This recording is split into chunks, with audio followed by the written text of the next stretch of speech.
नमस्कार श्रोता बंधु आज स्वतंत्र कार्यक्रम आमे एमिति एक पुस्तक विषय आलोचना करिबा जहा केवल कागज कलम रे दस्तावेज नुहे बरं 140 कोटी ऊर्ध्व भारतीयंकर भाग्य विधाता। 1947 मसीहा अगस्ट 15 तारिख मध्यरात्रि रे जेतेबेले सारा विश्व शोईथिला भारत सेतेबेले स्वाधीनता और जीवनर नुआ सकाळ को स्वागत करुथिला। किंतु स्वाधीनता परे सबुठारु बड़ प्रश्न थिला ए विशाल देश शासित हेब केमिति, किए हेबे एहार शासक आउ साधारण जनतांक अधिकार कौन रहिब। एई सबु प्रश्नर उत्तर थिला भारतीय संविधान। संविधान तैयारी करिबा सहज काम नथिला। भारत भली एक विविधतापूर्ण देश जेउठी शह शह भाषा, अनेक धर्म एवं विभिन्न संस्कृति रहिछि, सेठी समस्तंकु संतुष्ट कला भली एक आईन प्रस्तुत करिबा थिला एक बड़ संग्राम। आम संविधान 1949 मसीहा नवेम्बर 26 तारिख रे संविधान सभा द्वारा ग्रहण करा जाइथिला। एहार किछि दिन परे अर्थात 1950 मसीहा जनवरी 26 तारिख रे देश रे पूर्ण भावे लागू हेइथिला। सेबेठारु एई बही देशर सर्वोच्च आईन भावे रहि आसिछि।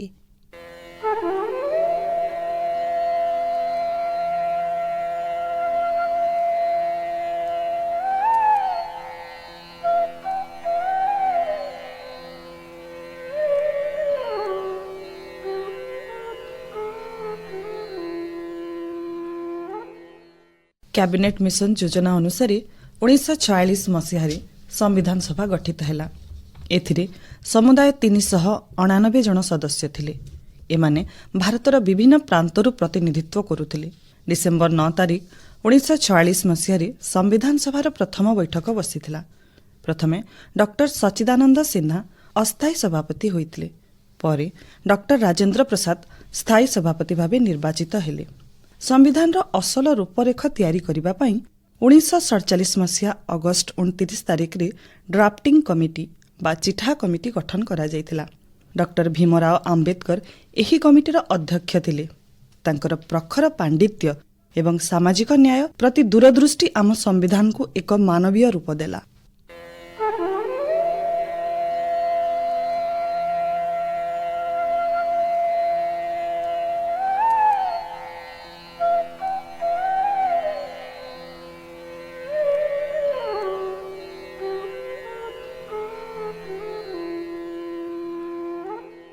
श्रोता बंधु आम संविधान हेउची विश्वर सबुठारु बड़ हस्तलिखित संविधान।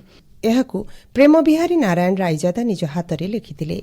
एथिपई 2 वर्ष 11 मास एवं 18 दिन समय लागिथिला एवं प्राय 64 लाख टंका खर्च हेइथिला।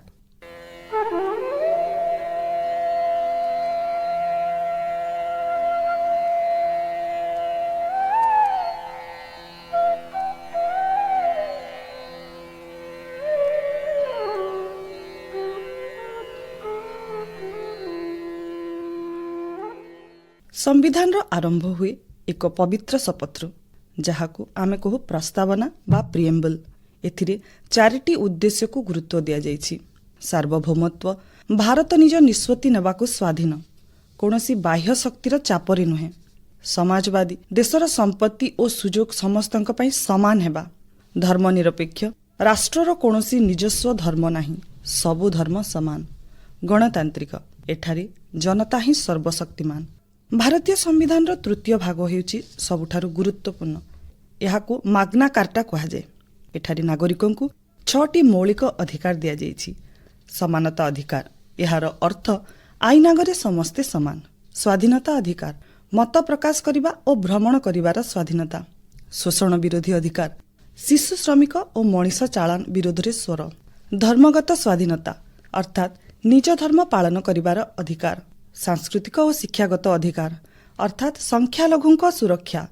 सांविधानिक प्रतिकार अर्थात जदि केही आम अधिकार छड़ाई निए आमे सीधा सुप्रीम कोर्ट जाई परिबा।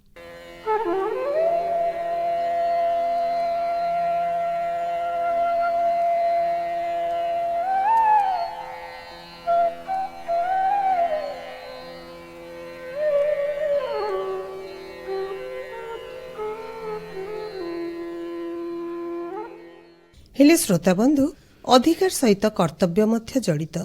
1976 ମସିହାରେ ସ୍ୱର୍ଣ୍ଣ ସିଂ ସମିତିର ସୁପାରିଶ କ୍ରମେ ସମ୍ବିଧାନରେ 11ଟି ମୌଳିକ କର୍ତ୍ତବ୍ୟ ଯୋଡ଼ାଗଲା। ଦେଶର ଜାତୀୟ ପତାକାକୁ ସମ୍ମାନ ଦେବା, ପ୍ରାକୃତିକ ପରିବେଶକୁ ସୁରକ୍ଷା ଦେବା ଏବଂ ଭାଇଚାରା ବଜାୟ ରଖିବା ଆମ ସମସ୍ତଙ୍କର ଦାୟିତ୍ୱ।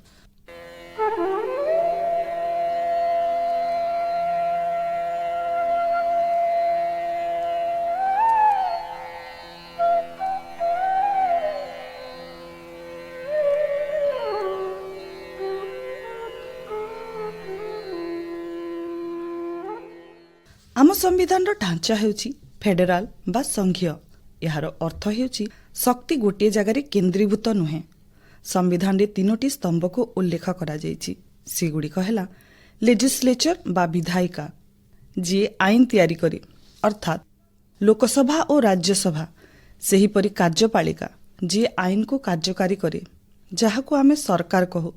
ନ୍ୟାୟପାଳିକା ଆଇନ ଠିକ୍ ଭାବେ ପାଳନ ହେଉଛି କି ନାହିଁ ତାକୁ ନ୍ୟାୟପାଳିକା ନଜର ରଖେ। ଆମ ଦେଶରେ ନ୍ୟାୟପାଳିକା ସମ୍ପୂର୍ଣ୍ଣ ସ୍ୱାଧୀନ। ଏହା ସରକାରଙ୍କ ଚାପରେ କାର୍ଯ୍ୟ କରିନାହିଁ। ଏହା ହିଁ ଭାରତର ଗଣତନ୍ତ୍ରର ବିଜୟ।